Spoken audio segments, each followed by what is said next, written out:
Dalawa ang naiulat na namatay sa sunog dito sa Sosiego Street sa barangay Tinajeros, Malabon City. Dalawa sa dinala sa magkahiwalay na ospital ang tuluyan ay dineklarang patay dahil sa suffocate. Unang dinala sa ospital ng Malabon ang biktimang si Joby Ventura. Ito yung pinakakatulong ng number 38 Sosiego Street, pero dineklara ng attending physician na pumanaw na rin ito. Habang si Ali Campos, 3 taong gulang, ay nadala naman sa Malabon Medical Center, pero dineklara ng kanyang attending physician na pumanaw na rin.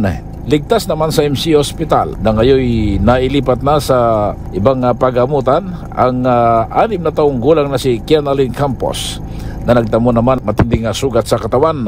Ayon kay Tatay Jaime Domingo na nagligtas sa kay Kianalyn, walang sunog sa katawan ang yaya at ang 3 taon na namatay mula sa pangalawang palapag ng paupahang bahay. Tanging si Kianalyn na nagpumilit makalabas sa bahay ang nasugatan. Naka-duty umano bilang caregiver sa Quezon City ang kanilang nanay, habang ang nasa 1 taon pa lang sa Saudi Arabia ang kanilang tatay.